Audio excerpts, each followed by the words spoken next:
So let me tell you a story. I didn't want this to keep going on forever, but the sleeping story, like, Yeah. so she doesn't always sleep through the night, Stella. Like, a lot of times Yeah. she gets up and she needs us to be there when she pees for some reason in the middle of the night, which is fine. I don't mind. But she had one night where she was real bad. Like, not, she wasn't bad. She just couldn't sleep. She kept waking up. Yeah. The third time, though, because, like, it just kept making me more and more tired. Like, usually I wake up the minute she walks in the room. Like, I hear the door and I'm awake, right? Yeah. But, like, the third time, it was like 3 in the morning, I didn't wake up. Like, just because I had already woken up twice, I was super tired. And every time you wake up with her, you have to go sit back in her room in the chair until she falls asleep. So, Yeah. so it was like just half-hour chunks in the night that I just had to sit in there and be awake. So I didn't wake up the third time. She gets into bed. Well, she had pulled her pull-up off in the bathroom to go to the bathroom. Then she got into bed. She crawled into bed. She did not wake either one of us up. She just crawled into bed, crawled up onto my back, fell asleep, and just pissed all over me in the middle of the night. Like, What in the actual just ass? urine everywhere. like it's one of those stories that I'm like, this is the cautionary tale for parents. Like I'm gonna tell you all the good stuff you want me to tell you, but I'm also gonna tell you about this time when after 3 times in the middle of the night she woke up, she just crawled up onto me and just peed all over me in the sleep. And I woke up thinking I had pissed myself. Like, it was terrible. Like, I just woke up cold and the entire bed was soaked, and I'm like, what happened? And then she's on me and she's like, I'm so sorry. I'm like, it's okay. It's okay. Just you get in the shower and I'll get it. And you're totally tired. It's the worst. It's absolutely the worst. Oh my. Time to get your fix.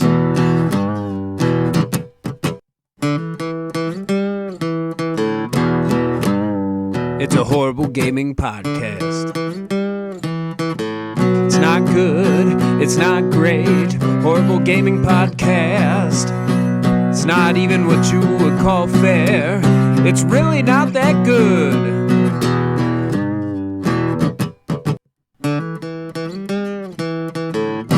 Horrible Gaming Podcast.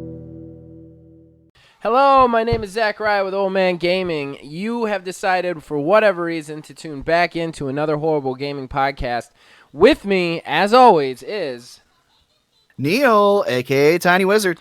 guys. We are back, but before we get into the show, we need to do some disclaimers and credits. The number one disclaimer is we do the best we can with this, but at this current moment, we are not receiving any money for it. So you're going to hear my kid in the background on a tablet, and who knows what else. Just bear with us. It's called Horrible for a reason.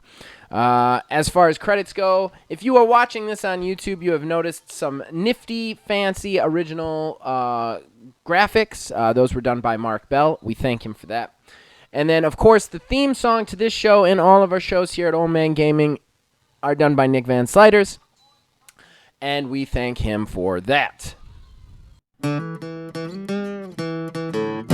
Horrible Gaming Podcast.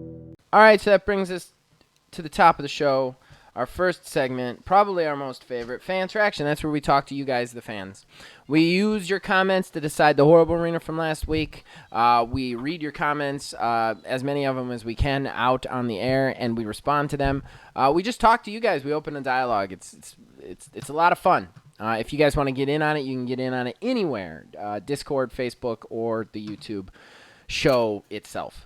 So let's start off with the bad thing, the thing that's going to make me a little bit upset. Kayla voted for Neil. My vote is for Neil this week. And then Kev Too Tall said, in the end, I did prefer Neil's game, point Tiny Wizard. So you win, even though there's no way you should have won that, but congratulations. Hey, thanks, folks. Put so much work into that espionage game. So much work. I tell you what pisses me off, too, is it was Logan's suggestion, dude didn't even vote. Nice. Oh, Punk. Logan. Yeah, you punk, The fuck? punk-ass B. Now I gotta find it. I gotta find our scores here. So that puts you up to 9 to my 4. What's even the point of getting out of bed? Okay, so then we go into just talking. Kev Tutal, Neil's idea to run the buff idea off view count. Less viewers get stronger buffs, would get the viewers to spread out and find more interesting players instead of focusing the fans on just a few elite players. Not That's my true. vote. So he posted twice. He had to just like say a thing about yours, then think about it and give you your vote. So then Kev Tutal also said Switch 2.0 needs a 1080p screen at least. The current screen already looks dated. Also, some form of mobile data besides Wi-Fi needs to be added. Yeah, I think that's a tall order, honestly. What do you I think? mean, they did it with the PlayStation Vita, but how widely it was used, I don't know. Like myself personally, I would much rather use the hotspot on my phone and use my phone's data than to get a separate data plan just for my gaming console. But that's just me. While I agree with you, I would prefer that. I think if you are transitioning to moving those ports into a cloud-based kind of streaming situation, like with Control and Hitman, if that really is their plan to keep up with some of the other systems, then they're definitely going to need more options on the internet space, you know? Very much so. Very much so. Kev Tutal then continues, yes, the PlayStation recording is player-initiated. Someone has to report you. It's not like the tickets for swearing in Demolition Man, though we all need to learn how to use the 3 seashells, which is funny. It's an old man reference right there. I'm sure Neil has not seen that movie. I was literally just about to say that's one that's on my list. Guess what? I own it. Do you? I will own it to I'm you. sure. You know, this is movie talk corner. You know what I've been watching lately? I've been going back through and watching the Naked Gun movies. Those movies are great. I love Leslie Nielsen is a gem, and I miss him. Yes, yeah, those are great movies. Those are absolutely great movies. You know that actually was based off a TV show.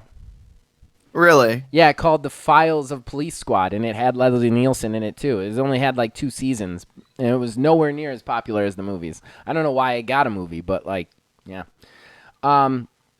Okay, so player initiated, 3 seashells, Demolition Man. I will loan you Demolition Man. As far as the recording being player initiated, okay, sure, but I mean, I don't know. I haven't done enough research on it, and that's on me. But I want a direct article that says this is only going to be player initiated because I don't necessarily trust that technology. Again, to go back to it, like it's not the player initiated part that I don't trust. It's the algorithmic sort of analysis that I don't trust because vocal patterns, I mean, things do a pretty good job at picking up vocal patterns as it is, but my car has Android Auto, and if I'm listening to a podcast and there is anything at all that has the ooh sound in it, it stops everything and starts listening to me. Right. So, I mean, it's just like, okay, like maybe not. So, like in that regard, yeah, I'm not that really keen on the analysis of it. I mean, at least you can still say, hey, I didn't actually say this stuff, whatever, and contest it with a human. And then of course, unless you actually did say some stupid stuff, at that point you'll get cleared. But the other thing is it better or worse that it's player initiated? You know, like, is somebody going to just report me because I won, you know?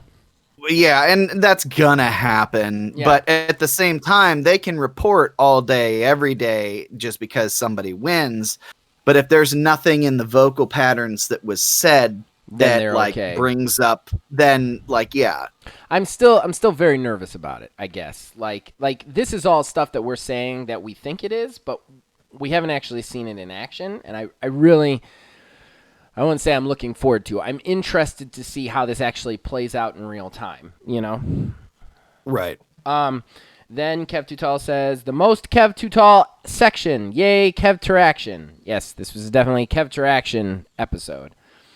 He then added, you only get that extra hour if she sleeps until the same time. If normally 8, she now wakes at 7. You didn't get the extra hour. Laugh out loud. All right, Kev is directly referring to the cold open when we were talking about daylight savings time and the fact that I get an extra hour because my kid will sleep to the time. So I'm going to do Kid Corner for a second, okay? There are very few things that I will say I do right as a parent. Most of the time, I'm pretty sure I'm doing everything wrong. But I'm going to tell you 2 absolute number 1 facts that work as a parent, and I'm pretty sure will work with most kids. Number 1, everything they tell you, take it with a grain of salt, because your kid is going to be different than any other kid that is out there. So, like, some of the stuff they tell you that the kid, like terrible twos and all the, like, the information you get fed about how kids are going to be and how they're going to eat and how they're going to sleep, some of that's going to be true, some of it's going to be not, because every kid is like a freaking snowflake. Like, my kid was very easy to sleep. Like, we had very easy nights with my kid for the most part. Other kids, not so much. But my kid had issues as well, So here's the thing, though. The one thing that you need to do if you're a parent, if you're a new parent out there, try with all your might to put the kid on a schedule, okay? And what I mean by that is my kid very rarely sleeps in, like almost never sleeps in. I set an alarm and I wake up at the same time every day, and I wake her up at that time every day. It just keeps her on this schedule through the whole day. It means I kind of know when the nap coming. It means I kind of know if she's going to go to sleep at night.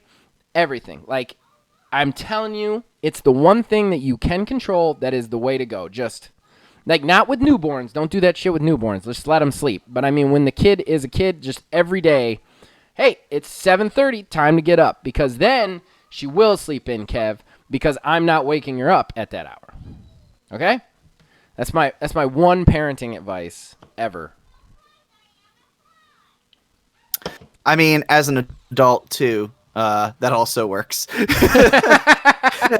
You get up at your normal time, normal hour, and then at least in my own personal experience, somewhere between 2 and 5 is definitely nap time. That's my wife on the weekends. She's a napper. I can't nap, man. I can't nap at all. I used to be able to. I can not so much anymore. I need to be absolutely exhausted to fall asleep. Like, absolutely the most tired I can be to actually fall asleep. I need to be able to crawl into bed, lay down, and just immediately unconscious. If I'm not tired enough to do that, I'm not going to bed. I just might as well stay awake and be tired the next day. Probably contributes to a lot of my psychosis, but I mean, it takes me a hot minute to fall asleep sometimes. I mean, I'm also an extremely light sleeper. Like, the tiniest sound, the tiniest bit of light, like, sometimes we'll go to bed, and if I have to be up in the morning for inventory or whatever, my wife will lay there and she'll have her phone on, and the dimmest setting, just like scrolling on Reddit or something. But I can, with my eyes closed, still see it. And of course, like, if there's a storm outside, anything like that, like any tiny itty bitty sound, like, that's it, game over. Well, but again, I would not say that I am as light a sleeper as you, but my wife sleeps with the TV on, and I can't do that. So, like, oh no. So, like, for me, it's kind of like I've kind of found this trick where she goes to bed right when we put Stella down. And then what I try and do is stay awake at least until she has fallen asleep, and then try to get into bed quiet enough so that she doesn't wake up and turn the TV back on. That's the trick. No, I can't. Yeah. That's rough. All right. Well, that is fan interaction for this week. I think we can move on to our first talking point. No, I want to ask a question. Can I ask a question? Yeah, you totally can. Yay. This is just like, I just made it optional. We don't have to not do it. I just made it optional. I actually have one. Okay. Yeah, ask. So now that the reviews for the next generation consoles are coming out, and we're probably going to address this a little bit later too. One of the features that's going to be on the PlayStation 5 at a system level, from what I understand, is the ability to default captions on games. And I know myself, I'm probably going to have that turned on almost all the time. Damn because I always have captions on my cutscenes. First thing I do. Just because so what about you guys? Do you always go for captions, or is it like, nah, it just gets in the way, I want to watch what's going on in these cutscenes? Yeah, captions or no? I would like to hear that too, because I always turn on captions even when I'm playing alone, just because the cutscenes are so much like, you work for them. It's not like a movie that you just put in. So like you work to get to those cutscenes. I don't want to miss any lines of dialogue at all, you know? Right. Absolutely. So if I'm reading along, I know I'm getting every piece of information I need. So yeah, I'd love to hear that too, what other people think, if they turn on the captions or not. All right, guys, we'll answer that question anywhere it is, and we'll read it out next week. So let's go hit our first talking point. Horrible Gaming Podcast. All right, so that brings us to our first talking point, and that is N7 Day happened for all you Mass Effect fans out there, and it was finally announced. We are getting a Legendary Collection, the first 3 Mass Effect games all in one, sometime coming in spring 2021, from what I understand. Thank you for the window, not the actual date, because that's not coming till summer. But yeah, we got that. We also got told that there is a team working on another Mass Effect entry into the main series, but we didn't get told really much more than that. Okay, so I'm pretty sure we're gonna argue about this a little bit, which is annoying. But Neil, take it away. All right. Well, before I say anything, I want to say that I am a fan of the series. I enjoy the series. I like it. I'm glad that this has been formally announced. But it was the absolute bare minimum that they could have done. This game, theoretically, before it got bumped back, because it got delayed before it even got announced, however that works, was supposed to be out this year. We didn't get anything other than just like a scrolling shot of people's faces and what the cover is basically going to look like. We didn't get confirmation of DLC, no like HD up-resed graphics, like no confirmation of anything. Literally, hey, this is a game, which we all knew it was a game anyways, and we were just waiting for you guys to make it official. I would have expected there to be some sort of something along the lines with it, but there wasn't, and I think that on its own was a huge letdown. I did not catch the part where they had said that they're working on a new entry in the series, which that's exciting. I hope it's good. I do, but just on a side note, I do love when the two of us know we're gonna argue about something, because it's like we're going, whenever we're talking, it's like, all right, well, I'm gonna say this thing. Now he's gonna say this thing. Like, it's great. It's absolutely great. Neil, you gotta just eat your cake, man. Like if I called you up, all right, and I was like, hey, man, I'm gonna make you a cake, and you were like, that's great, thanks. I was like, okay. And then I didn't make you a cake right away. I didn't come with the cake. And then you were like, all right, well, maybe he isn't making me a cake. And then I called you 2 months later, and I was like, hey, Neil, I'm gonna make you a cake. And you were like, you kind of already said you were making a cake. And I was like, I know, but I'm making you a cake. Okay, all right. And then like 2 more months went by, and you're like, okay, he's really not making me a cake. Where's my cake? Whatever, I don't care anymore. And then I just showed up at your house and gave you cake. Are you going to eat the cake? You're going to eat the cake, because the cake's good. I mean, yeah, I'm going to eat the cake, but I'm also very confused as to why it is that you called me multiple times over multiple months to let me know that cake is coming at some point. Because I don't think... Well, and that's fair. That's fair. I'll give you that one. But I mean, it got announced, man. We're getting a Legendary Collection. And personally, I think they put it off because they didn't want to release it before the next systems came out. Yeah, I mean, I can see that. I think they were going to put it out this year, and then they, I don't think it's done, but I think they were going to put it out this year, and then they found out about the new systems, and they were like, oh, okay, let's take a chill pill because we don't want to be in there. I think it's more so along the lines, to go back to your analogy, that I watched you go get all the ingredients to make cake. And I assume that cake is going to happen. I know cake is going to happen, but it's just a matter of when cake is going to happen. And especially given the fact we thought we were going to get it last year. I mean, but they never actually said 2021. No, but nobody actually said anything. They just said they basically just alluded to the fact. Honestly, my analogy is wrong. It would have been more like me winking at you while I was buying materials, but never actually telling you I'm baking a cake. And sending you text pictures of the ingredients in the cake, and then guess what I'm doing later. Right. And it's like, are you making a cake? And then me just not responding. I would feel much more angry, and I'd be much more upset if they had said it's coming out September 2021. And then they just ghosted us and then didn't say anything, and then all of a sudden it was like, it's coming out this time, They didn't, though. They never actually told us it was coming out until just now. Yeah, I mean, I'm still going back to this cake analogy, though. I'm having fun with the cake analogy, too. I'm trying to keep tying it in so that people don't listen at the wrong part and be like, why are they just talking about cake? Because now, I mean, sure, you're baking a cake. We knew a cake is going to be happening. We knew the cake was inevitable, but I don't know why it is that you just had to let us know now, oh, yeah, by the way, I'm making a cake. I mean, we all kind of inferred that there was a cake going to be made.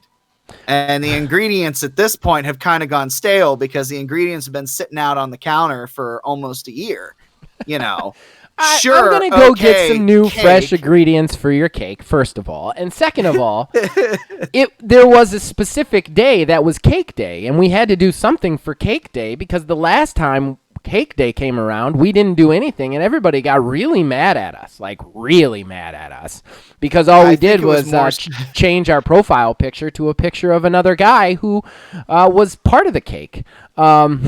So we really needed to do something for Cake Day, and this is what we did for Cake Day, which was telling you that we're going to make that cake finally. But I would like to know what ingredients are in the cake. I mean, at this point, yeah, there's cake, but what are the ingredients? What all is going to be in there? Is it going to be a sweet cake that's got nice HD graphics? Or is it going to be a complete cake? Is it going to be a gluten-free cake that's just the base game and that's it, and charges for the DLCs, or the DLCs won't even be in there? You're definitely going to get announcement. You're definitely going to get some of the cake that you've enjoyed before. Okay, this is definitely a cake that you have eaten before and you have liked. Now, is there going to be extra levels to this cake? I can't necessarily say, but because there's a pandemic going on. But you're definitely going to get at least that cake that you liked in the first place. And yeah, I am making this cake at EA, so most likely I'm going to charge you for the frosting. You just need to come to terms with that. I mean, yeah, but I don't know. It's this almost, the announcement, while it could have been a nice from scratch cake that was made, was very much just box Betty Crocker. It was okay, yeah, there's a cake. That can definitely be a cake. That we've kept this cake thing going as long as it was. I'm thoroughly impressed that we've kept it going, and it's let me none just of the tell analogies you this. have been outlandish.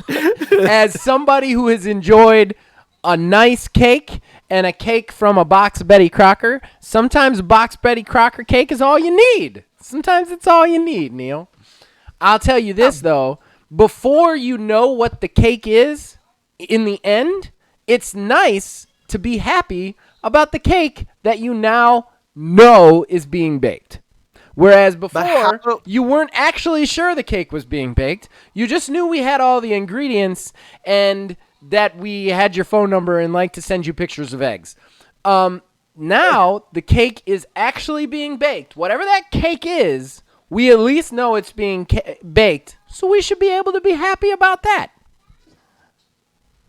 But how can I be excited about the cake when I don't know how it's going to turn out, or at least what you want it to be like? You get right now, all we know is literally like they could have just slapped the word cake on the screen, which is basically what they did. That's literally what they did. It's like, yep, here's a cake. Cake is coming, and that's about it. Like, all right, let me step away from the cake metaphor for a second. No. No, you just like disconnect immediately. I'm fucking out. I quit. When somebody shows you an announcement trailer for a game that you really want to see, are you excited about that announcement trailer?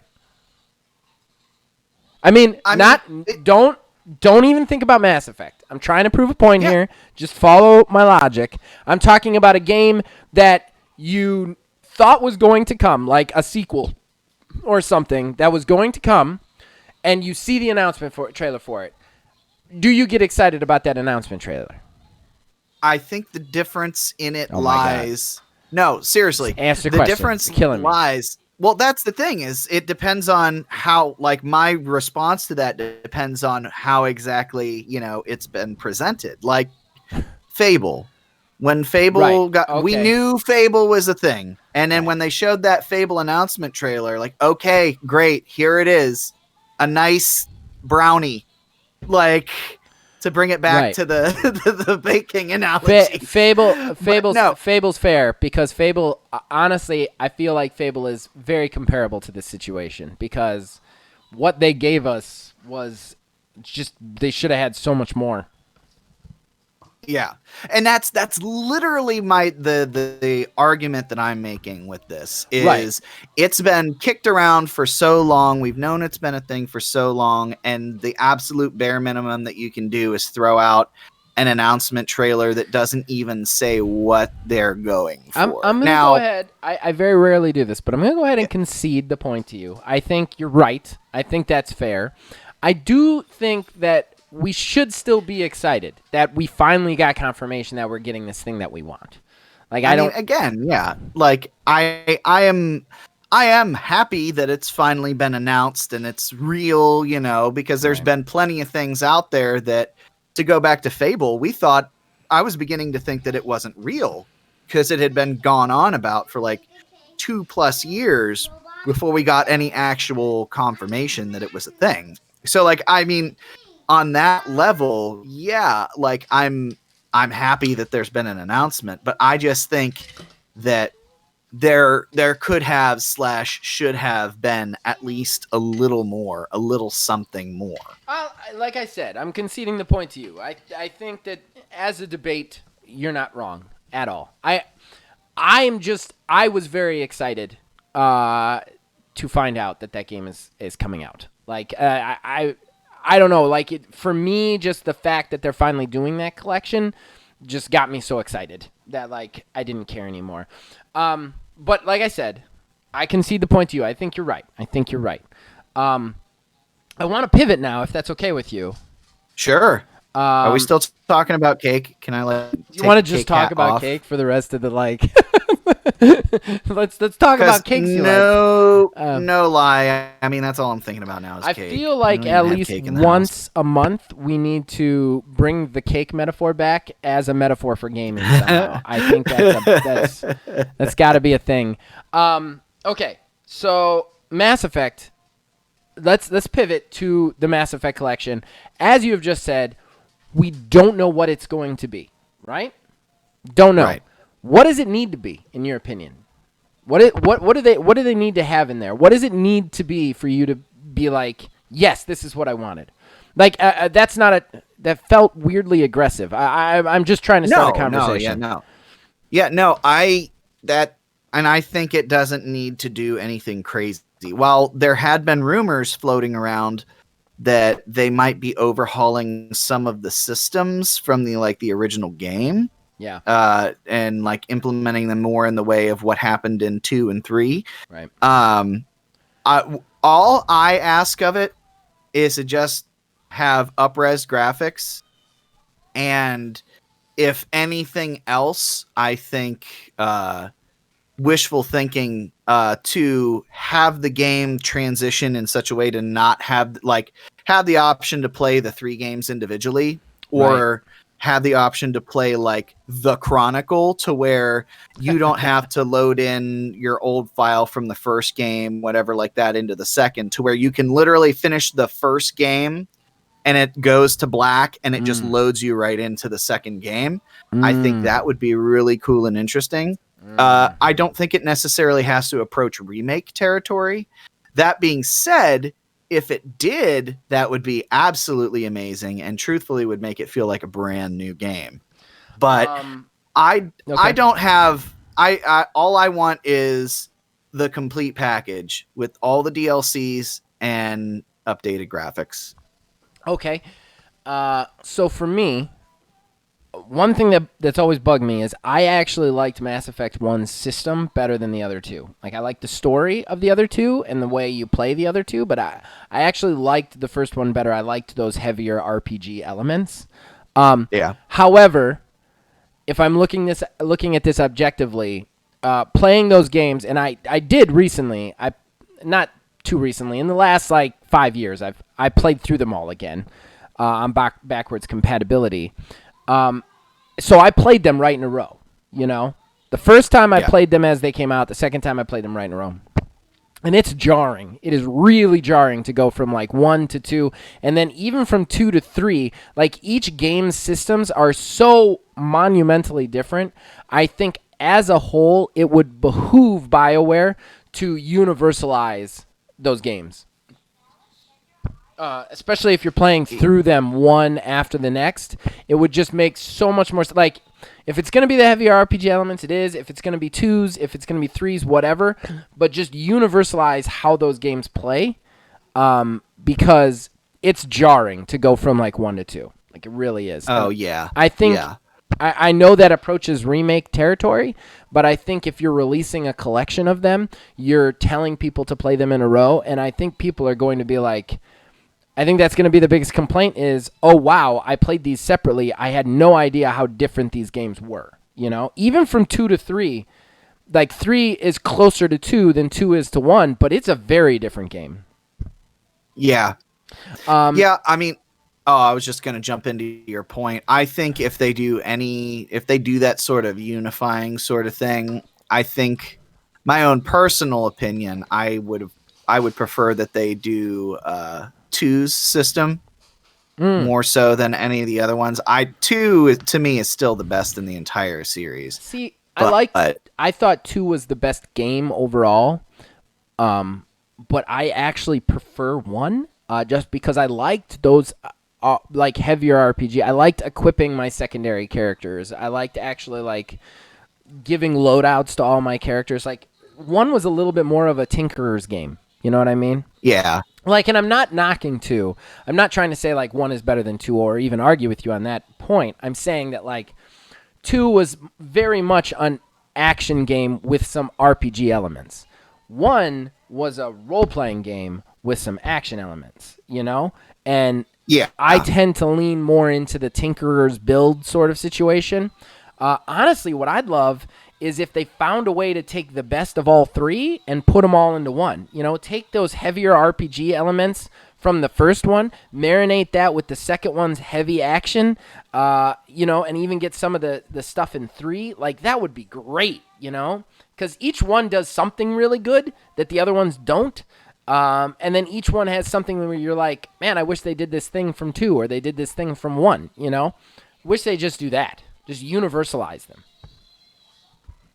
You know, I actually have to ask you now, are you hungry or something? Because first we're talking about cake, and then you're just talking about marinating elements with other elements of a game. I am a 39-year-old fat guy. I live and breathe hungry, Neil. Like, it is nonstop hungry in my life. Plus, my wife's on this diet right now. That if she's on a diet, I've got to kind of share it, you know? Like, I'm not going to be the jerk who eats a pint of ice cream right in front of her, you know, while she looks at me. I ate a cookie in front of her, and I felt like an asshole. So, like, that's going on right now, and that just makes me hungrier because I'm addicted to food. But anyway, the other thing I do want to spend first of all, are you stopwatching? Because I am not. Totally forgot. Oh yeah, I'm stopwatching. Are we doing okay on time? Because there's one other thing I want to talk about a little bit in this talking point. Define okay. Whatever. The other thing I wanted, the new game. I'm actually kind of bothered that they told us about this. I feel like this is way too early to even say that it's in the works. I feel like this was a desperate thing to add to N7 because all they had was the announcement trailer of the collection. And I felt like, I don't know, I felt like it was like, tell them we're working on something. And I hate it when companies do that because we don't have any footage. We don't have any idea of it. We don't, not only that, who the hell is working on it? Bioware is a two-team company.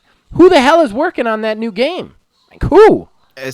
Yeah, especially given the fact that we have the new Dragon Age somewhere in development along the lines. We have this Mass Effect collection now, and theoretically this new Mass Effect game.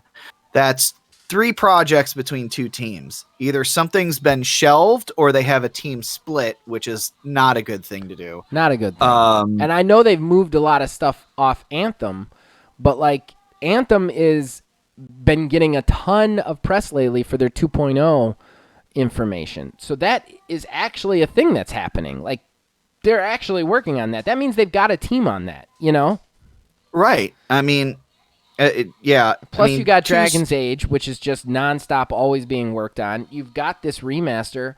Who is going to be working on a new game? And if they are, is this thing even in production, or is it like 2 guys storyboarding something? You know? I think that's what it is. It's probably pre-production at this point. Well, if that's the way it is, they shouldn't have told us. Yeah, and honestly, whenever I heard that, I got flashbacks of Andromeda because they did the same thing with Andromeda. Like, oh, we're working on the next entry in the Mass Effect series. And then everyone started, drooling and like waiting for it. And then they just shoved it out the door, for Anthem and just to get it to people and stuff like that. Well, and I'm still pissed off at the way they handled Andromeda because that still is my favorite Mass Effect game. And I know everybody out there just like dropped their mouth open, but I loved Andromeda. There was so many awesome things about Andromeda that I absolutely loved. And like there was a ton of broken things. I'm not saying that it was good. I'm saying that there was a ton of broken things. They also left it with a cliffhanger. How dare you make a whole new entry without wrapping that shit up? Like that's just such a shitty thing to do, you know?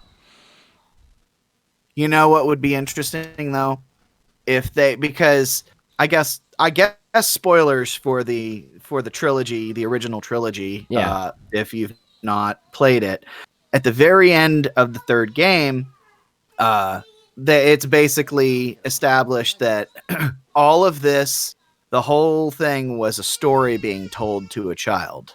Right. What if Andromeda was one that they start this new story and it like the next game in the series is like a flashback of everything that happened to Andromeda, and just as the person telling the story is about to get to what happens at the end of Andromeda, like the screen cuts and the kid is like, this is boring, I don't like this one, and then just like goes into a new one like okay, and that's their way of like erasing it from canon. That's terrible. I would be upset about that because I don't want it erased from canon. I want it finished. I have a rider out there, and I really liked my rider, and I really like those characters. I don't want it to just be some fucking story being lied to some kid about. Like, I'm gonna get on a rant about this. I hate it when companies just quit on things. I hate it. And they just quit on this. They just quit on it, and now they're saying, well, we're going to do another one. Well, finish the one that you did before. That's like, it's like building half a house and then being like, and then just moving on to another house. Like, stop doing that. Finish what you started. And obviously, they can't go back to it at this point. Like, we're 2 years out. They've abandoned that project. I get that. But, like, they should have stuck with it in the first place and resolved it. Unless they are, this next entry in the series is going to be them wrapping that storyline up to finish that out. Like, I didn't end up finishing Andromeda. We went out and got it, the day it came out, and I put maybe 5-6 hours into it and just kind of put it down and literally haven't touched it since. So, I don't know what happened at the end, but I feel like they could, if they're dedicated enough, finish that all off. It would be kind of weird if they just left whatever happened at the end of Andromeda just be a nebulous thing and just like, meh, it's whatever. Try to write it off as a spin-off. I think that wouldn't be great. That being said, though, it would fit with EA's, I think past. That's what's going to happen. I don't think they go back to that project at this point. I feel like, though, they should have just taken the page out of Ubisoft's book in the first place and just stuck with it and tried to bring it back, And, like, I think honestly, the only reason that Anthem is coming back is because BioWare kind of put their foot down and was like, no, you got to let us try and make this good, Right. And I don't think they did it hard enough for Mass Effect, but just the quitter mentality of that is just so frustrating to me. Like, if you commit to something, do it. Okay. So I think we can move on now if you want. Only if there's cake. Horrible Gaming Podcast. All right, so that brings us to our next talking point. Guys, this is the last podcast before next-gen systems start to come out the door. So, I figure we need to spend some time on it. Neil, the first thing I want to do right off the bat, who do you think wins? Just prediction. Like, who do you think wins in the initial? Let's do that. In the initial window, I'm going to say just because of, I think, strictly the appearance of things and how they sit currently, I think it's going to be Sony's going to win right out of the gate. Yeah. Microsoft has already said, like, we're not expecting to blow the doors off of anything. But we've already come across, like, shortages with the PlayStation 5, which we knew was going to happen anyways. Right. We knew that was going to be a thing. And now it's come out, too, that they aren't even going to be having PlayStation 5s in store for sale on launch day. So those who pre-ordered their consoles, can just go to the store, pick up their console, and that's it. But outside of that, they aren't even going to have shelf space to sell them. And I think that's a real negative in PlayStation's column. They've had some real bad press lately too, with the whole faceplate thing, which we touched on last week. But now some of their demo systems have started on fire. Well, that was actually going to be one of my odds and ends, but I'm going to touch on that now. We're in it. We might as well. Best Buy is just a bunch of idiots, though. So, you know how it's always traditionally been, display units are always kept in these plastic cases, and as it, normally is, they put the demo unit in one of those plastic cases. These next-gen consoles are doing crazy stuff. Right. You have it locked in a plastic case with no air. So, yeah, it caught on fire because it was, well, I don't know if it actually burst into flames, but, overheated and whatnot. Right. Because it was trapped in a plastic box with no air. Right. So, those sort of headlines don't do them any favors because it's not like the whole story. Well, and I agree with that. I think that you're right. Like, I think that some idiot locked it in a box and it overheated, like 100%. Still, nobody looks at those headlines and thinks some idiot locked it in a box, other than like people like you and me. The common people look at it and go, they're starting on fire. I shouldn't buy them. Right. Right. So and that hurts. I think.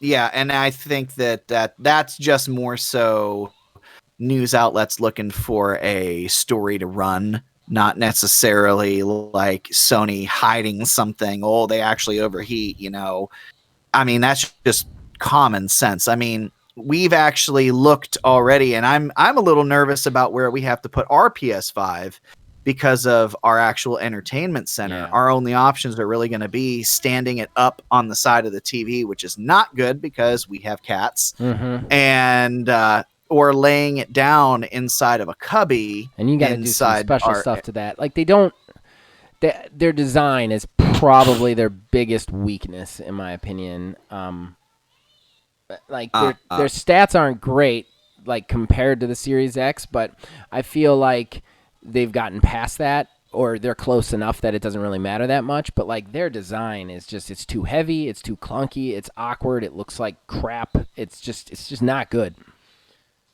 But in regards to the, getting back on, the actual generation as a whole, everything like that, Sony has some stuff that's, their next gen stuff, or at least what people were understanding to be next gen stuff, is going to be on its way out here soon within the 2021 year. Right. They actually just released a trailer this morning. And if you look in the little text at the bottom of the trailer for the games that they're showing, most of the stuff is going to be coming the first half of 2021. Right. So, which is good, well, that's because what they're both saying. consoles, well, I mean, yeah, currently both consoles are really suffering from a lack of launch titles that require the hardware. I mean, You're right. Miles Morales is going to be coming out. Ratchet and Clank is going to be a launch window game. So those are going to be like the main PlayStation 5 ones outside of our standard Call of Duties and NBA, NFL, that sort of fare. And I think Xbox, that puts a point in their favor. I think when you're looking at weak launch titles or weak launch lineups, I think that kind of thing favors Xbox because they're the more powerful system for the same price. Their design is a little bit more living room friendly. So that is kind of a point for them. I think also, you're right. I think PlayStation's going to win right out the door. I think Xbox has a longer-term strategy that I'm interested to see how it plays out and whether or not they can stick to their guns on it. I think that's going to be a big thing because, I feel like in a lot of ways they tend to say these big ideals and then kind of do something that you're like, okay, if you're going to say these big ideals, then you have to stick to them, Well, in regards to, games too, the launch games, it's kind of an issue, at least from my personal view with the PlayStation 5. It's an issue that they framed Miles Morales and, Horizon as, well, these are PS5 titles. Right. But it's one of those things where they're actually going to be on PS4 also, but they were built for the PS5 and scaled down and this, that, and the other thing. So, I mean, that still kind of chafed me a little bit. But in regards to that overall idea, Microsoft has been very from the start like, hey, you don't have to buy our console right at launch. Right. You don't need it if, you're still going to be good for like a year or two before you start getting into the stuff that's, going to have to run on the new console. So the argument of launch title games or launch titles for these consoles is a different conversation between the platforms because of the phrasing around them in general. Well, I could go on a rant about Miles Morales. I think every PlayStation person should be pissed about that game because that should have come with a season pass on the original game. Like, that's a DLC. 7 hours in an open world game and you want to pay a full $60 for it, it's absolutely ridiculous. But I don't want to get on a fight about that. I do think that Xbox is straight up has been and is about we want you on Games Pass. That's where we want you. We don't really care what system you buy, how you buy the system, how you decide to play on Games Pass. They want you in that infrastructure. That's what they want. They want you on a subscription. Right. And I think in the long term, that's going to make things very interesting. I think Xbox has a much more fighting chance the longer this the more years pass. I think right now it's PlayStation's game. I think PlayStation has some hurdles though that they need to really address that they're not addressing properly. Yeah, I mean, especially too, given the Bethesda acquisition, and now that EA Play is going to be coming to its part of Games Pass also. I mean, it's definitely once games start really rolling out for those services. Well, for the Bethesda games, at least more so, new launch titles coming to Game Pass. That's gonna be when the scale starts to tip a little. Wow, Yeah. I am not good at talking right you're now. fine. Blah, blah, I mean, blah. I don't even think Xbox should make it exclusive. I wanted to do a terrible talk on this for a while. I just haven't gotten around to it. But I don't think exclusivity is a good business decision, and I think Phil Spencer realizes that, whether or not he can convince the rest of the Xbox people of the same thing. But I think with Bethesda, I think it's a great acquisition. I think you put every one of those games on PlayStation. You put them on for $60. You have at least one DLC that's exclusive to Xbox, and you put them all on Games Pass. I can't find Coco. Well, that's probably because Coco is sick of you. So why don't you just relax? I think Coco's over there in that chair, but don't bug her. I think that you have this situation where, like, you say, okay, we're going to put it on PlayStation. It's a full $60 purpose on PlayStation, but you guys can get it on PlayStation, no problem, because we're going to get that $60. Or you can be on Games Pass. You can play it for free. Not only can you play it on Games Pass, but you can play all the DLC for free through Games Pass. And we're going to give you one exclusive DLC that's exclusive to people who are playing it on Xbox. And then at that point, like, not only do you, like, make real nice with the PlayStation fans, you give everybody a reason to be in your infrastructure over PlayStation, but you make money off the other company. And that's really what these companies need to start looking at. They need to stop looking at it like, we need to make money off our stuff and we need to make more money off our stuff than their stuff. You need to start looking at ways to make money off the other people's stuff. That's what you need to do. Because once you start doing that, you have fiduciary solidarity, basically. Yeah. And I think that's what you do with Xbox, with Bethesda. You say, yeah, you can buy it anywhere you want, but if you come to Xbox, you're going to get it for the subscription, and you're going to get it and you're going to get something little extra there, you know?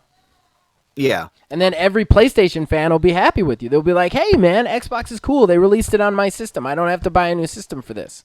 But I got to pay $60, but that's all right. I can get it on PlayStation. And every Xbox fan is like, yeah, we get it for Games Pass, you know? I don't know. Yeah. That's my thought process on that.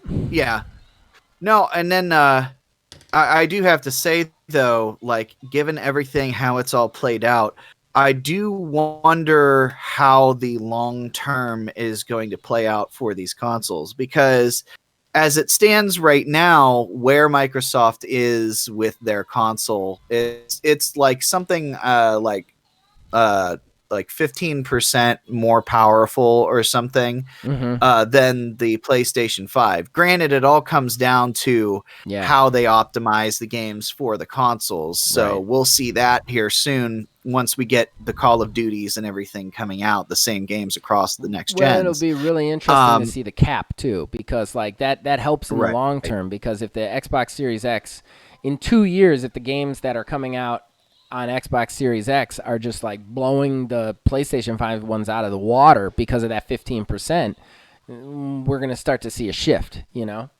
And that's actually what I was going to start getting to, was the sorry. fact that no, you're good. I didn't mean to eat your cake. No. It's mine. No, I wonder what the hardware revisions are going to look like and when they're going to come, because Microsoft's hardware revisions now are like, they're doing away with the generation. So it's just like, hey, here's the next update. But Sony is still in the traditional generation sort of idea. Right. So in 3 years from now, when the PlayStation 5 Slim, quote unquote, I don't know how much more they can slim down that big old beefo, but like, what is that going to look like? What are the specs going to look like? What's the difference going to be in these consoles at that point? Especially given the fact, like I said, the Series X is already technically more powerful. Mm-hmm. Now, how they end up doing stuff is different because the SSD, if I'm remembering correctly, the SSD on the PlayStation 5 is faster than that on the I believe it's Series slightly X. bigger, yeah. However, we're already seeing differences in optimization of games. In the reviews now that have come out for the consoles, they're loading the same games side by side, and the Series X is loading games faster Right. than the PlayStation 5, but the PlayStation 5 has the faster SSD, but those games, of course, were not built for it. So, like, there's a lot of different layers and different aspects to look at of it, and I just want to see, like, when all the cards are on the table and everyone's had these consoles in their homes for a year, when these companies both meet back at the table and are like, okay, what's the next version look like? Right. What they're going to start considering and where they're going to go with the designs. Well, and again, I think PlayStation has to have a fundamental shift in the way they approach media and console generations, and that's I'm not trying to knock Sony, guys. I really not. Their system is winning. It's just their mentality about this is old school, and old school is old school for a reason. It's not taught anymore, and that's the thing. We're gonna start getting into a position where Sony's gonna start losing out because nobody wants to do it the way Sony wants to do it. You know what I mean? And I think they need to have a fundamental restructuring of how they do these console generations, because I mean, you're looking at a generation where we're going to be starting to be able to buy Fire Sticks and just play anything on Games Pass, stuff like that. Sony's current model can't compete with that if that's good enough to play, Yeah. And honestly, neither one of these companies could have competed with Stadia if Stadia had done things right, and they didn't. And that's why Stadia lost. But I'm telling you right now, they would have had a hard time with Stadia if Stadia had just restructured a couple of things differently. What's Stadia? All right, we're going to move on.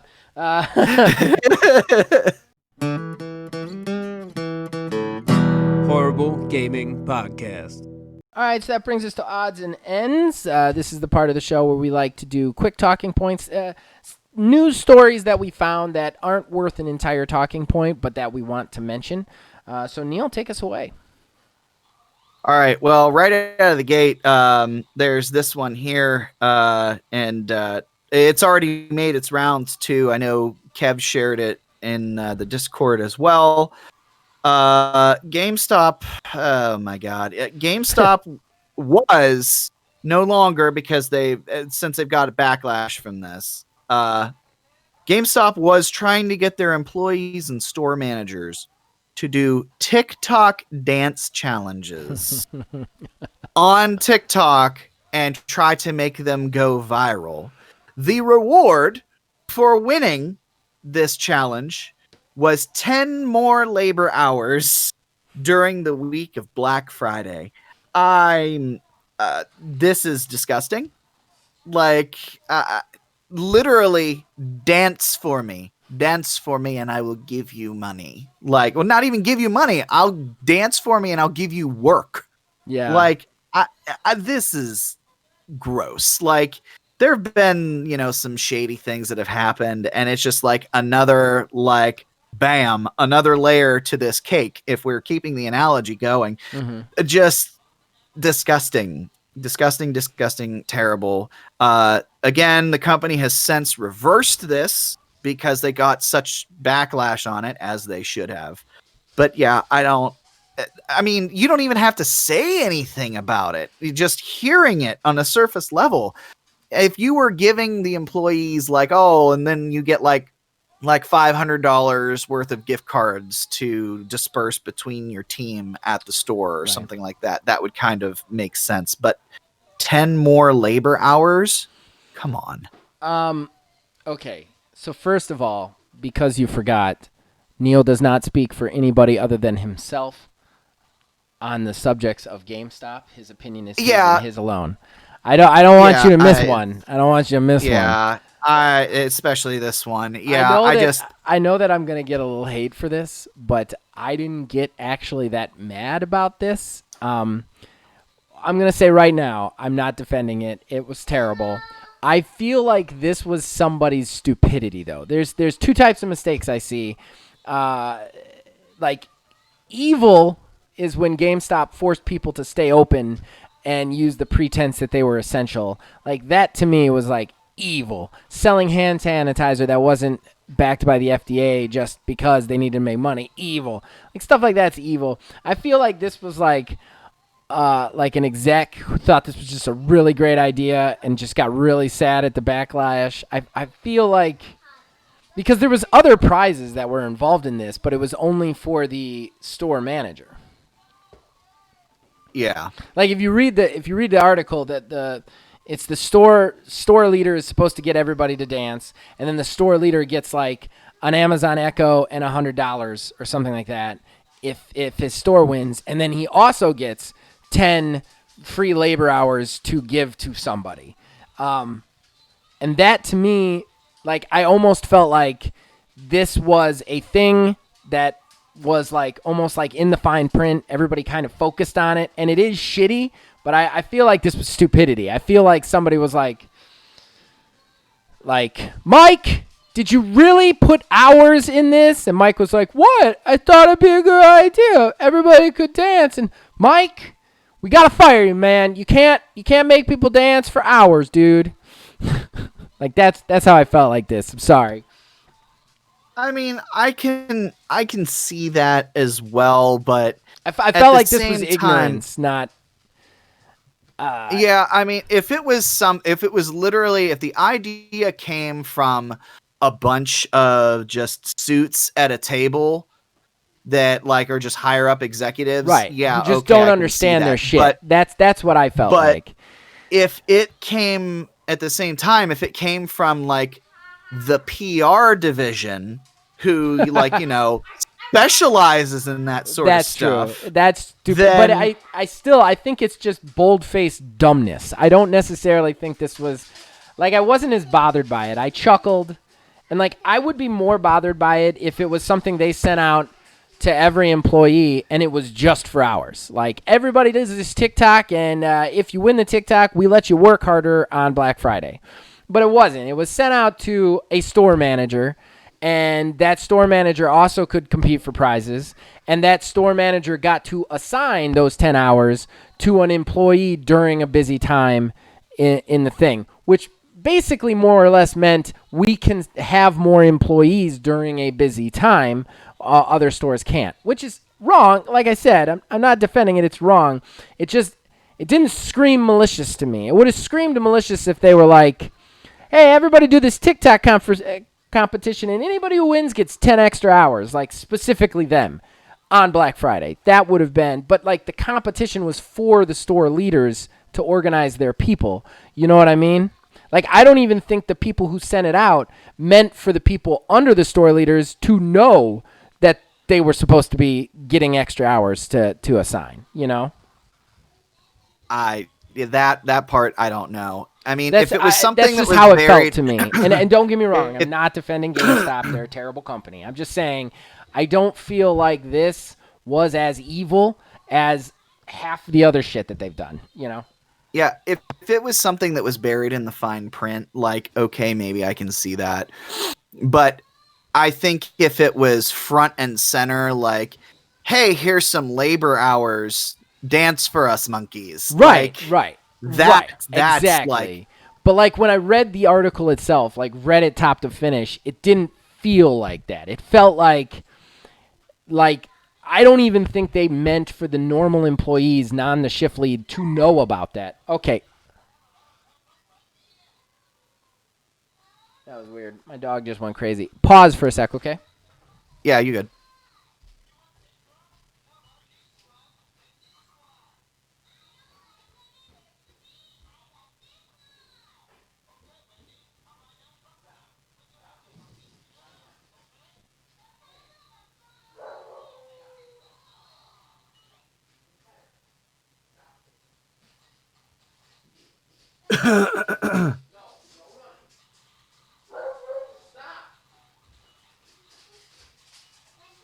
Everybody needs to calm down. Seriously.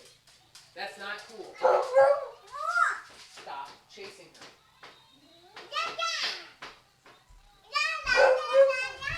Go. Shh. Good gravy. All right, I'm back. Okay. All right, so my turn. Need to just make a Yeah. note. Edit odds. Okay. All right. So my first one is very interesting one. So Godfall comes out this week on Thursday. Anybody who doesn't know, it's a looter slasher from Gearbox and Counterplay Games. And it was originally billed as a PS5 exclusive when it was first announced. They then changed that to say it's PS5 or PC exclusive, which made me and Phil very excited. We're both getting it and playing it. However, this just got found out. It's actually only a timed exclusive until May 2021. After May 2021, they can put it on Xbox or even Switch if they want. However, I don't know how this could run on Switch because my brand new graphics card isn't actually big enough. So yeah. So what do you think about that, Neil? Isn't that interesting? Yeah, I mean, I think I kind of saw this coming. The second that something goes to two of the main platforms, I mean, there's 4 of them at this point. If you've got anything go at least to 2, chances are it's gonna at some point come to at least one more, if not 2 of the others. I don't know. At I some never point. see Horizon coming to Xbox, and that's on PC. Yeah, I mean that's different. I think it depends on the platform as well. But I mean, I guess it's making the point against what I was going to say by using that logic, because I was going to say, I mean, first it started on PS5 and then it's like, okay, well, PC, and then now theoretically later on, yeah, I never expected Horizon to go to the PC either, but I mean, Sony's now, expanding their horizons, as it were. Yeah, because Ghost of Tsushima's on PC as well. I think that Right. I honestly think somewhere behind the scenes something happened between PlayStation or Sony and Counterplay Games, because like I've watched their stuff. They pimp PlayStation pretty hard. Like they were talking about their controller in their last like live stream, and the haptic feedback, which is like, who gives a crap about that? I mean, people give a crap about that, but I mean, as if you're watching a live stream about a game, you don't want to hear about the controller for the system that it's going to be on. But I feel like something happened between because first it was only going to be on PS5. Like that's how they announced it. Then they announced it was going to be on PC long before the release date. Now it's just about to come out and they're like, yeah, it could come to Xbox. Like I feel like they're like, we need to put this everywhere, Yeah, I mean, the jury's still out for me as to whether or not I'll jump on that. I know it's a live service-y sort of thing, even though they claim that it's not. Whatever, it's very that's mercurial. the separate rabbit. Mercurial. Yeah, it's a rabbit hole. What it is, I've watched a lot of stuff on it, and it looks like all types of me and Philbilly game, but like at the same time, they keep saying it's not a games as service. Like I feel like it's going to be in the vein of like Borderlands 3. That's what it kind of looks like. That's what it feels like. The combat looks like it's totally my jam. I just need to know like how it winds up being implemented and the live service aspects implemented. And also, I mean, originally I was going to get it as a launch title for my PS5, but I mean, it requires PlayStation Plus, and like I said Oh. before, like I don't play anything online with people on PlayStation at all, so I'm not gonna sub up for the PlayStation Online service for one single game. Well, its recommended graphics card on PC is a 5700. We got 5600 in ours, me and Philbilly, and I was shocked that is the recommended setting of that game. I'm kind of surprised it's even on the older systems, to be honest. I mean, you'll be. I think you guys will be okay. Oh, we'll be fine. With your We graphics cards. It's overclock. just not. You won't be able to run Yeah. it at ultra or anything. Oh yeah, we'll be absolutely fine. I'm not worried about us playing it on it. I'm just saying, like, I was surprised to see that number. Yeah. Okay, go for your next one. All right. So we've talked about this before, and it's been confirmed. The Xbox Series S, after the operating system and everything that it needs has chewed through the paltry 500 gigabytes of storage on the system, they're only going to be 364 gigabytes of usable storage on the Xbox Series S. And Microsoft apparently just feels confident about it. I don't know what that's supposed to mean. Especially given, the older games, current gen games, I should say, can still be played, off of a standard external hard drive.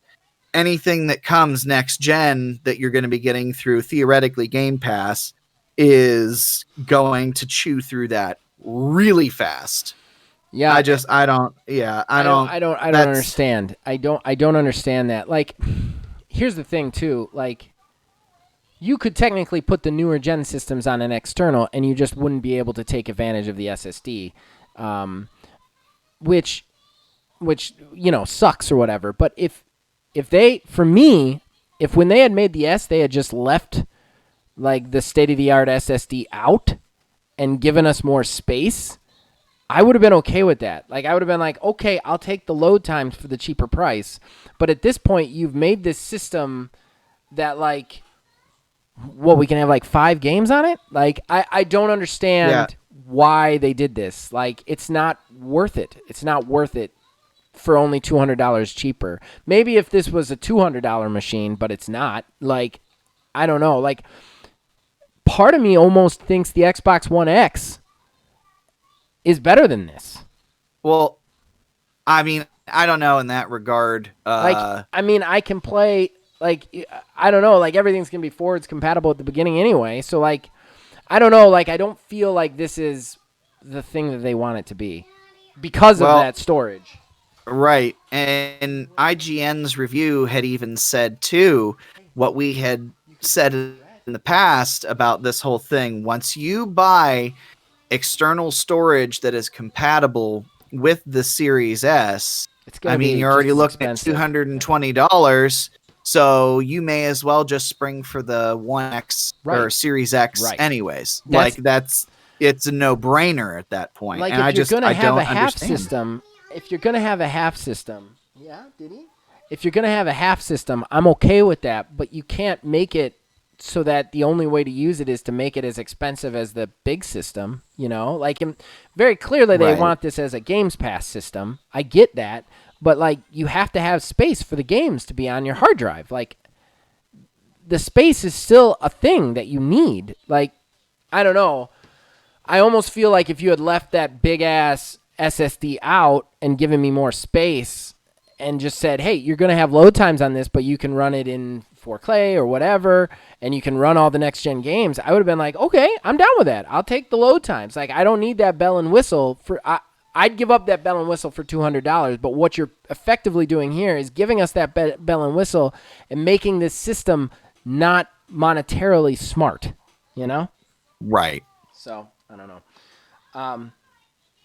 You ready for me to move on, or you want to add anything? Yeah. No, I mean, that was it. Okay. So this is just a funny one we can laugh about real quick. Watch Dogs Legion, one of my favorite games, possibly my game of the year. Love that game. It all works on procedural generation. Everybody knows what procedural generation is. It takes procedures and it generates characters for you, basically. Well, what it does... Okay. You're okay. What it does with this procedural generation is it generates their entire bio. It generates like what they did for a living, and then it tells you like a couple of like flash things about them and who they are and their search history. It's very cool. However, sometimes it goes wrong, Neil. Hey, yeah, I already know what one you're going with on this too. Somebody found a character in Watch Dogs Legion that was a doctor who was listed as a pediatrician, but their cool tag, their cool like flavor text is they just ended a relationship with a patient. Yeah. Well, if you're a pediatrician, that's illegal and you're a pedophile. Yeah, I mean, there's those just funny little mishaps. I just thought it was worth mentioning. It made me really giggle. Really giggle. Yeah. You can go to your next one. That was it. That was it.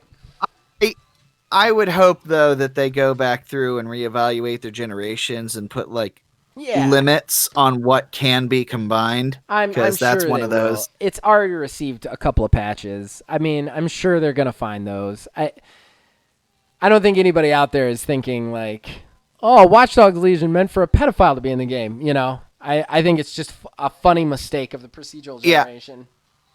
I think it's more so like an oversight than anything else. Yeah. I'm kind of. There have been some other oversights that I've noticed too, but they've been so like you can almost explain them away, but not quite. You know, like oh, he's a drunk driver who is a cabbie. You know, like stuff like that. Yeah. Yeah.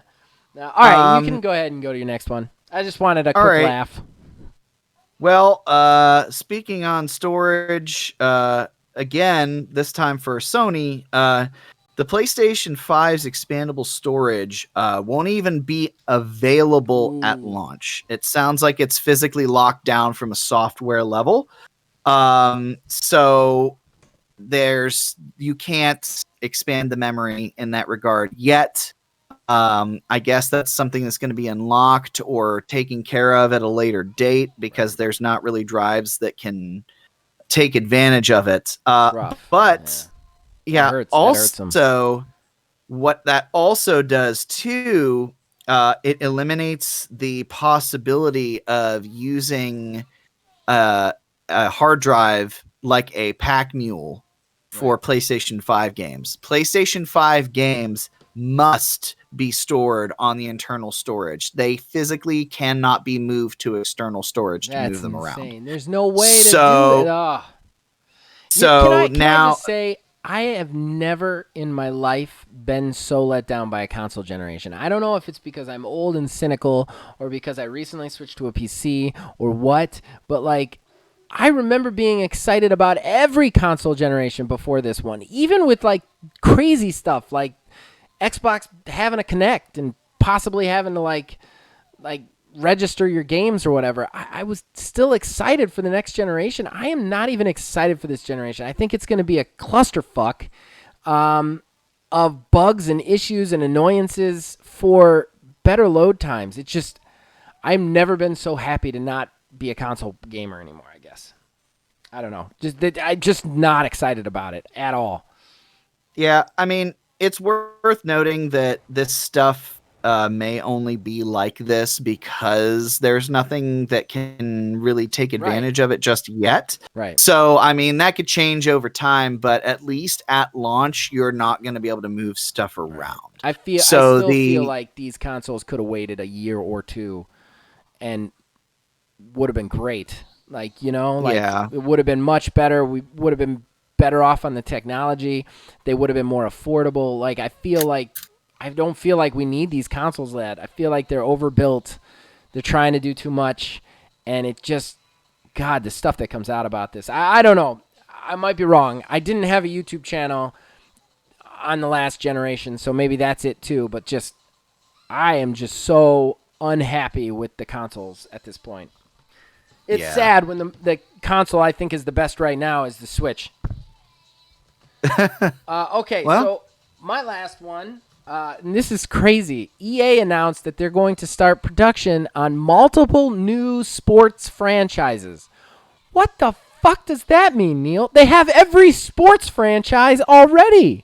Like, what weird-ass dodgeball game are we about to get? I mean, I think an EA dodgeball game that's in the vein of something like craziness, like NFL Street sort of bonkersness. That'd be really cool. That would be fun. Yeah, I think it would be fun. I think that'd be cool, but is that what we're going to get? Like, or are they just like, we're going to do a realistic rugby simulator? And rugby's fine. I'm not trying to insult rugby. I'm just saying, like, what are we going to get out of this? Like, what more sports do you have to sport? I don't understand. Like, chess 2021. Curling. Figure skating 2021. It's in the game. Yeah, I don't know. That's weird. Yeah, it's very strange to me. You can really go. I mean, what is popular enough that doesn't exist already? Right. Like, the only thing I can think of is if they got NASCAR back, but that's only one. Like, what else could they possibly be doing? I don't know. Like, I'm very confused by it. Yeah. All right, so that's it. That's all for me. I know you got one more. Yeah, just one more. Going back to Avengers yet again. God. Square Enix has reported a 6.5 billion yen loss, which is somewhere around $6.3 million, which sucks because apparently it was primarily driven by Avengers.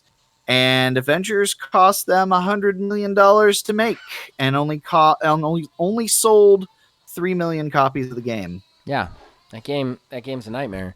I find it funny that you don't even own it, and you talk more about it than I do. I honestly, yeah, it's one of those things that's like, when I saw Anthem go downhill the way that it did, Anthem I was like super excited about when it was first announced, and then when it was shown and everything, it was just bad after bad after bad. So I think we should do one time. You should come over and we should record you playing Anthem for a couple episodes, because I keep saying I want to pick up a used copy of it. I was going to get it at GameStop when it was $1. I could just loan it to you, man. Seriously, because I'm not playing anything on my console right now. I could just loan it to you the next time you're over. It sucks because when you play it, you'll understand what I'm talking about. When you're like this, you can the minute you play, you'll be like, I see how this could have been the greatest game ever made and why it is not. And it's just. I hate those wasted potential moments because there's enough of it to get you interested and involved, but not enough to make you look past the crap, Yeah. All right. So I think that's it for odds and ends. We can move to Horrible Arena. I do believe. Horrible Gaming Podcast. All right, that brings us to the moment of truth, the main event, the moment you guys have all been waiting for, the Horrible Arena. What is the Horrible Arena if you have never watched or listened? Well, first of all, watch and listen more. Really, people, we're worth it. Maybe. What it is we will pitch you guys a video game. Now, we pitch this video game based on pre-existing criteria that we choose weekly, if we can remember. Last week, Neil, it was his choice. We take turns. And he chose Toys to Life as the game. So your Disney Infinity or your Amiibos, that sort of thing. Now, we have to take to the papers and we have to pitch you a game we have to pitch you a developer, the game, the name of the game, and then you guys get to go to all the places and decide which one you would spend your hard-earned money on if you had to choose. Now, the Quantum Coin has been tossed, and that came up Neil. He gets to start us off. Neil, take it away. Toys to Life. All right, so I'm going to preface this with just saying that I did not get to do what I normally get to do and pre-type out my pitch. So it's going to be a hodgepodge full of just words, and hopefully it comes out all right. So my game is going to be called Project Hometown Rescue, and it's going to be developed by Niantic. So the game would actually center around the use of little action figures And these action figures you would physically take with you out into the real world. You would be a combination using an app on your phone, and the game itself on a console. You would take these action figures out and open up the app, and the app would show you the actual map, but you would see events placed on the map. They would be like random battles that you can encounter, boss battles, side quests, things of those nature of that nature. Blah. Out on the regular real world map, kind of how it is with Pokemon Go to some degree. You would bring those little action figures with you, and you would walk around out in the town or wherever it is that you are, and you would walk to those physical points. Those points would then register with your action figures. It would be probably 3 of them for a traditional party group, and that would register as a conflict or event. So you would walk around and it would register with those. And whenever you're done, you go back home and you place these figures on some sort of pedestal that registers them connected to your console. Kind of like the Skylanders figures. It would then load that data into the game and would have those actual things that you ran into in the real world be presented to you within the game. So if you wanted to do a lot of grinding, let's say to level up your party, you would go through and you would walk a path out in the real world of just a bunch of random battles. You would take it home, load it up, and you would end up playing the game. It would work as a traditional turn-based RPG. You would grind out the battles that you encountered, and then from there, you could just continue to kind of go around the world within the game of just like a basic town. There would be some procedural generation elements within the town or within whatever area that you are in, to kind of pad things out while you're not actually walking around out in the real world, because we can't all just go on walks every single day, as great as that would be.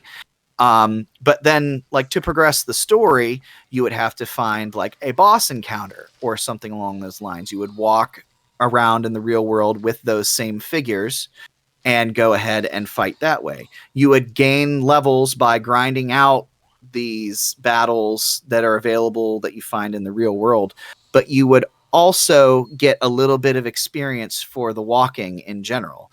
So let's just say that you don't want to have your app out open for this game and drain your battery, or you're physically walking, doing a lot of walking somewhere, something along those lines. You can just have your figures on you and just walk around and gain experience that way. It wouldn't be much, but something's better than nothing. And of course, it wouldn't be a traditional toys to life if there wasn't like 8,000 of them that could be sold to you. So, of course, you could buy new figures to kind of pad out your party and make your party different. Let's say you want to build a party out of 3 mages, maybe like 1 white mage and 2 black mages, or like some warrior class, things of those natures. And of course, you could just display them on a shelf. So yeah, that's my pitch, as all over the place as it was, because I didn't have a guide post. So yeah, Project Hometown Rescue. All right. Interesting pitch. I don't hate it at all, man. I really don't. I like that you worked in kind of some AR elements to it as well. Yeah. All right, so it's my turn. Yes. My pitch, my developer is going to be Bandai Namco. My project is Project Gunpla. Okay, so I think you already know where I'm going with this, but let me get into it. What is one toy, or I guess they don't call them toys, but one toy that you have probably at your home if you're a nerd that you wish you could do something with this toy, and that is those Gundam models you worked on as a kid, man. Those were the best. You'd open them up and you put the Gundam together, start to scratch, and then it just kind of sits on a shelf, and that's no fun. Now, sure, there's tabletop rules to mess with it and whatnot, but I want to take that into the game space. So here's what this game would do. Here's what Bandai Namco would do. First, they would just start cataloging parts. Catalog parts and parts and parts and parts, because you want to get those franking customs in there. That's got to be a big part of this. So what you would then do is you would basically take a picture with your phone of your mecha, of all the parts that you want to be seen on your mecha. And each one of those parts is going to be given attributes and stats in, not catalog, but you know what I mean. Basically, that translates into the game. So at that point, you can then translate your mecha, even your custom mecha, into this game. The game will then procedurally generate missions for you to play with your mecha, with the just Bandai Namco always does amazingly fun Gundam fighting. So that's what it'll be. You'll do missions in your Gundams, your custom Gundams that you'll be able to put in. Now, it gets more fun than that, because you're going to get bored of just doing these procedural generations over and over again. So what then happens is your friends can come over and they can share with you their cool Gunplas, whatever, and then those things will be added to your game. Now, they can play them in the 2-player mode, but when you go into procedural generation later, the game will remember that they were in there, and they will set them up as reoccurring bad guys, almost like a nemesis system, that they show up in your game over and over again, and you fight. So the more you talk to people, the more you acquire new customs from other people, the more they'll show up in your game, and you'll just have this very unique, singular experience in Gundams with yourself, with your friends. So yeah, that's my Project Gunpla. Short, sweet, that's the way I want it. And you guys get to go out there and you guys get to vote for whichever one you guys would spend your hard-earned money on, and you can do it in all the places we're about to talk about next. But before that, we're on a roll. I am remembering to actually state what we're going to do for next week. And I'm pretty sure we've already done this once, but I don't care. It makes sense with this episode, so we're doing it again. Neil? Mass Effect is in production. Pitch your Mass Effect game. Your next Mass Effect game. The Mass Effect game as an entry to the series. I want to hear it from you. And I will pitch mine. We did that one semi-recently, too. I don't think it was actually semi-recently. I think that you pitched a Mass Effect game based on another thing. Like the criteria was spin-off. I think it was something like that. I think it was something like that. Along those lines. Yeah.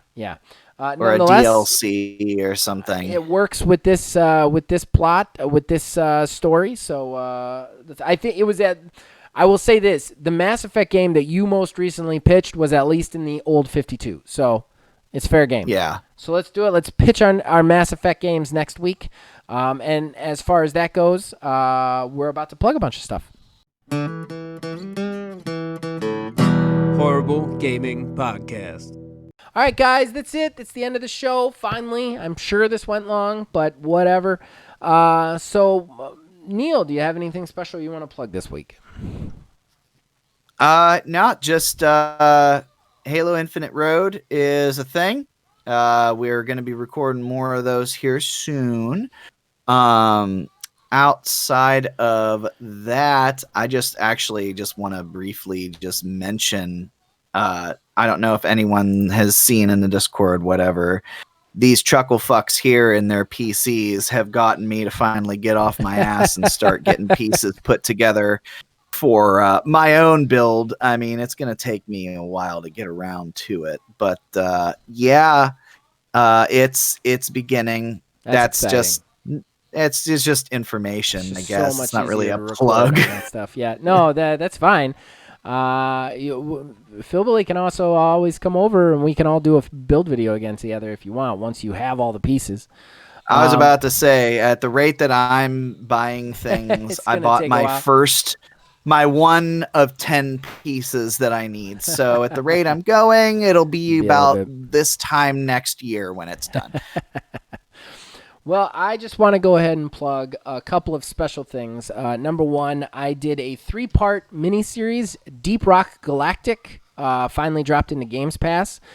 So me, Phil Billy, and Filthy Phil, the troll extraordinaire, decided to jump into Deep Rock Galactic. The first episode is up. It came out last Saturday. I'm going to release the next 2 episodes in the next 2 Saturdays. It actually did pretty good. It's up at 24 views. If you haven't watched it, it's a lot of fun. That game is a lot of fun. It is just a good, fun time if you got 3 people to play with. So check that out. And then the biggest plug, probably, is next week. This week, there will be an episode up, but but next week, oh, I can't say this. It's going to ruin something. That sucks.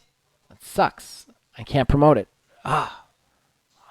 Well, there's something coming out at some point that you're going to want to pay attention to. That's such a bummer, because if I promote it, it kind of ruins the ending of this week's episode. All right, well, I will shut up about that. Instead, check out Halo Infinite Road. I love doing it. It's a lot of fun, and it's very funny. Okay, so that's it, guys. You can reach us on Facebook at OldManGamingDH, on Twitter at OldManGaming9. You can join our Discord. The link is in the description below. You can influence this and all of our shows from there. As usual, anywhere you comment and talk to us, we'll try and get back to you. And as long as you guys keep watching and listening, we will keep making this. We'll see you guys next week. If I start to go on a rant, if I start to go on a crazy fucking rant that you're like, he's going to get yelled at for this, I want you to say saltines as loud as you can. Okay. Saltines. Can you do that for me? All right. I know that's a big ask to basically rein in my crazy, but if I start to like hint towards some weird fucking rant that somebody's gonna misunderstand or that the internet's gonna hate me for, I want you to just yell saltines into the mic as loud as you can, and hopefully that'll stop me. So it's funny. So you're talking about like these insecurities and stuff like that. I have this weird. One thing is I'm always hyper paranoid when somebody ever gives me some sort of code word or something that I'm supposed to remember, that I forget it when I need it.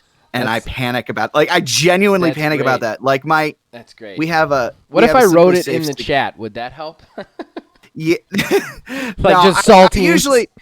I'll remember it eventually, but it's like 5 to 10 seconds of misfiring. Like we have a that would be safe. Hysterical. Just you start yelling things that start with salt in it. Salted tuna. It'll be like salted salad. Salt. Yeah. Salt mines. Salt flats. Well, it's funny because we have a Simply Safe security system for the house.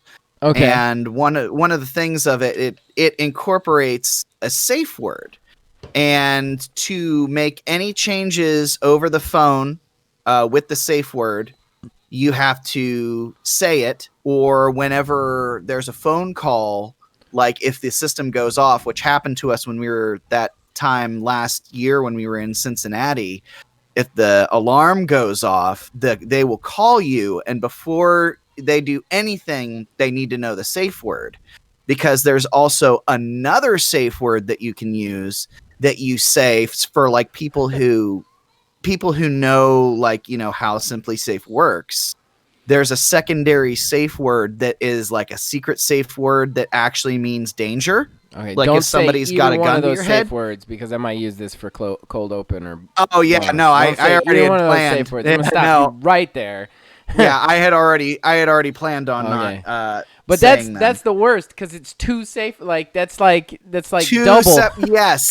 Yes. And when the system went off, when we were in Cincinnati, it was like 4 a.m, and oh my God, I had that moment of panic, because of course, if my security system company is calling me, that never means good things. So I immediately am already in the headspace of panic. And yeah, I struggled for a second to remember the word. I was like, oh my God. But yeah. And then you say the wrong one. You say the danger one when it's not. Yeah, if you say the danger one, then that's cops show up to the house, like, you got to explain to the SWAT teams that there's nobody here.